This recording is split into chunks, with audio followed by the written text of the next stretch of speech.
المثمر للهروب من المخوف، هو الخوف المثمر للهروب من المخوف. Rahba ni ile hofu ambayo inakupelekea wewe kukimbia kwenye kile kitu unachokiogopa. Kuna moto, Allah Azza wa Jalla amewaandaa moto siku ya Kiyama, na moto bila shaka unahofisha, unatia hofu. Sasa wewe ukaukimbia ule moto. Kwa hivyo kukimbia kitu kinachokutia wewe hofu, hiyo ndio inaitwa rahba. Hii aya wayad'unana raghaban wa rahaba ilikuwa inazungumzia Zakaria alayhi salam na watu wake. Allah subhanahu wa ta'ala anasema, wa Zakaria idh nada rabbahu rabbi la tadharni fardan wa anta khayrul warithin fastajabna lahu wa wahabna lahu Yahya wa aslahna lahu zawjah innahum kanu yusari'una fil khayrati wa yad'unana raghaban wa rahaba wa kanu lana khashi'in.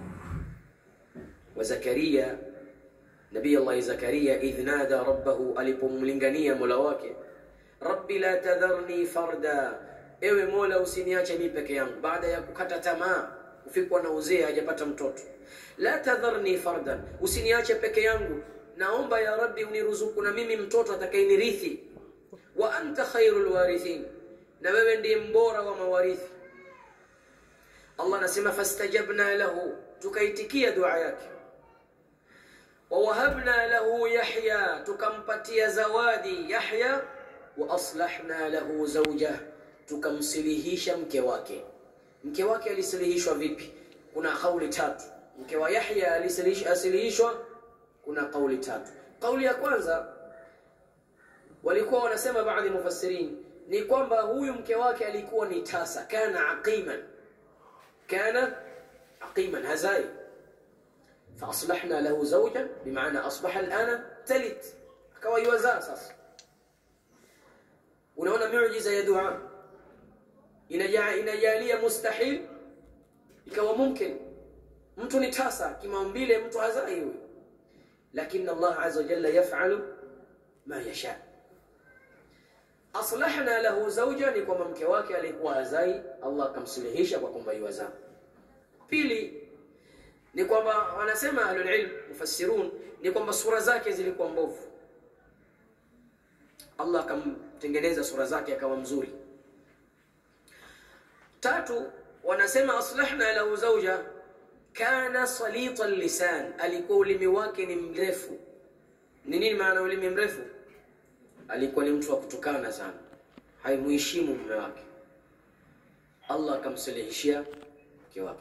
Na hapa tunapata faida muhimu sana sisi wanandoa, sisi tuliooa.